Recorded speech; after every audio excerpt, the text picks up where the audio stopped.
Hello and welcome to British Music History. I am Luke Edwards and buckle up because today it's handbags at dawn. As ever, the internet is teeming with jibber jabber after Neil Tennant of the British synth-pop duo the Pet Shop Boys threw some serious shade at American pop sensation Taylor Swift, criticising her music and suggesting her songs weren't in the same league as Michael Jackson. Shots have been fired, the battle lines have been drawn, so I thought it'd be fun to wade in on the Pet Shop Boys versus Taylor Swift debate. As always, feel free to post a comment below to let me know your thoughts on this. Is Taylor Swift truly a pop icon to rival the musical heroes of yesteryear? Or is she just the result of declining musical standards? Do the Pet Shop Boys have a point here?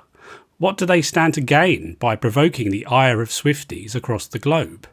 Is Taylor Swift overrated?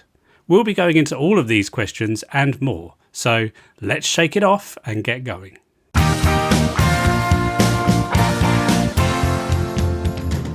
So, on the 22nd of April, The Guardian hosted an evening with the Pet Shop Boys with Neil Tennant and Chris Lowe to celebrate the launch of their 15th studio album, Nonetheless. 3 days prior to this event, Taylor Swift had released her newest album, The Tortured Poets Department, which was already busy breaking sales records. In just a matter of days, Swift's new album had sold an astonishing 1.5 million copies worldwide. As she is clearly the biggest pop star in the world today, it was hardly a surprise when Neil Tennant started speaking about Taylor Swift's incredible success. Taylor Swift sort of fascinates me as a phenomenon because she's so popular and I sort of quite like the whole thing. But then when I listen to the records, for a phenomenon as big, where are the famous songs? What's Taylor Swift's Billie Jean?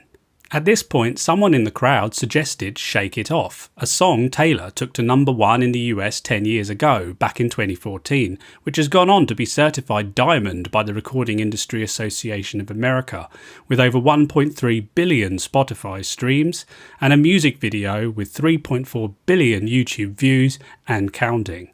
But this song didn't pass the sniff test for Neil Tennant. Is it though? Neil Tennant said. No, because I actually even know that that's the answer, but I listened to that the other day, and it's not Billie Jean. It's not. Neil Tennant's fellow Pet Shop Boy, Chris Lowe, interjected and suggested that Shake It Off was in one ear and out of the other, with Tennant agreeing. Though they did seem to be questioning Taylor Swift's songwriting credentials, it's worth noting though that Tennant wasn't totally disparaging about her, as he did go on to say, "She's got a great voice, by the way, and the production's beautiful, but melodically, it's almost recitative. It's all sung 1 or 2 notes going up and down. But anyway, it's a fascinating thing." Now, before anyone gets their knickers in a twist, just remember that if there's anyone who's earned the right to talk about the state of modern pop music, it's Neil Tennant. Long before he fronted the Pet Shop Boys, he was a music journalist in the early 1980s for Smash Hits magazine, so this is a guy with a lifelong love of popular music, so at the very least, I think it's worth hearing him out, even if you don't happen to agree with him. To have a successful pop career now, Neil Tennant went on to say, you have to have a series of relationships which are amazing and then break up tragically. In the world of pop, people don't write songs like Karma Chameleon anymore. Obviously, this was an apparent knock at Taylor Swift's magic formula of breakup songs. And let's be honest, Taylor Swift isn't the only one to tap into this. Just look at the likes of Ed Sheeran, Adele and Lewis Capaldi. They're all at it. But what nobody can deny is that Taylor Swift is connecting with millions of younger music fans, regardless of what her songs happen to be about. In fact, Swiftian heartbreak is a multi-million-dollar industry. After all, earlier this year it was announced that Swift is officially a billionaire, largely thanks to the runaway success of her Eras tour and how much she's made by releasing re-recordings of her past albums. She's a smart businesswoman, so no matter how people feel about her music, nobody reaches her level of success without something being behind it, surely. Make no mistake, younger audiences adore Taylor Swift, and needless to say, none of this was lost on Neil Tennant, who did admit, "I like the fact that it brings all these people together, even multi-generational, but I just think that the one disappointing thing is the music. Not the lyrics, the music."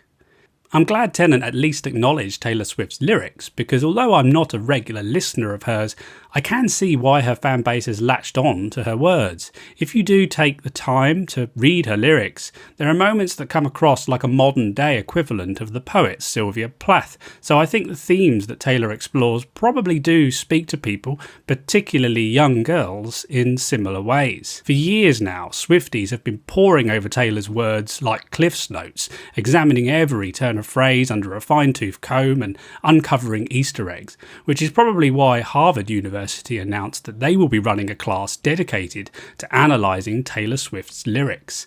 So her cultural pulling power is immense. But Neil Tennant is no slouch in the lyrics department either. Frequently satirical, the words he writes for the Pet Shop Boys songs like Opportunities, Let's Make Lots of Money, It's a Sin and West End Girls are often incredibly astute and intelligent exposés of British life and manners, very much akin to the social commentary of writer Evelyn Waugh and Noel Coward. So when it comes to pop music, there's no arguing that the Pet Shop Boys and Taylor Swift have earned their reputation. So before you post a comment below with your thoughts, remember to treat both of them with the respect they deserve. I believe what we're seeing here is a generational divide. I don't want this video to trash Taylor Swift, because I'm of the view that no one can be as popular as she is without there being some merit behind it. I may not listen to her music, but millions of others do. So clearly there's something about her music that's connecting with people. So who am I to say whether it's worthy or not? The point Neil Tennant was making is ultimately that Taylor Swift's music doesn't hold a candle to the music from the golden era of 1980s pop. But this was a period before the age of streaming, and people actually bought records back then. Nowadays most people don't, but the Swifties do. So surely that counts for something. Isn't it better to have figures in the music industry like Taylor who inspire people to actually part with their cash? Shouldn't that be celebrated as a healthy thing for the music industry? Having said all that, perhaps not. After all, music is more than just economics and money making. It's about value. And believe it or not, this is not the first time Neil Tennant has criticised Taylor Swift about this. Back in 2016, when speaking to Noisy, Tennant even said, Taylor Swift is a sort of Mrs. Thatcher of pop music, in that she seems to be about economics. There's a problem in pop music which is subject matter of pop music. There's currently only one subject matter, and that is the singer, and possibly their emotional life or their issues with fame. So what Neil Tennant appears to have a problem with is how modern pop music tends to get taken over by a cult of personality, swallowed up by the narcissism of the social media age, with self-obsessed stars bombarding us with me introspective ballads, rather than delving deeper or going beyond that, or even simply having fun. All style, no substance, you could say. I don't want to paint him as a negative Nelly, because in that interview with Noisy, Neil Tennant did have some positive words to say about Lady Gaga, The Weeknd, and even Zayn Malik. But like I said earlier, this seems to be a generational thing. So, is Taylor Swift overrated? Neil Tennant of the Pet Shop Boys certainly seems to think so, after publicly bashing her songs. But is he right? Was music really better back in the 1980s? Does modern pop lack the songwriting magic of Billie Jean?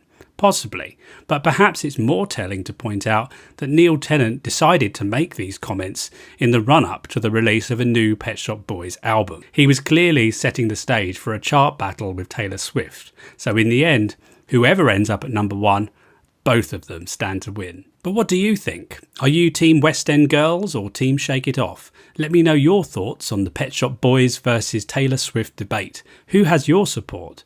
Make sure you post a comment below to let me know what you think about Neil Tennant's comments.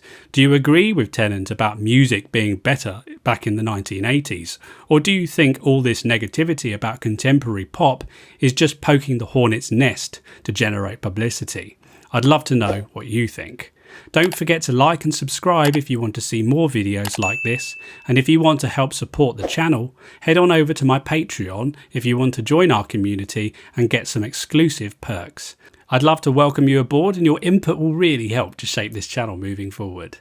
And remember, as Taylor Swift once said, the player's gonna play, the hater's gonna hate, but keep your comments civil, please. The last thing I need is Swifties on my tail.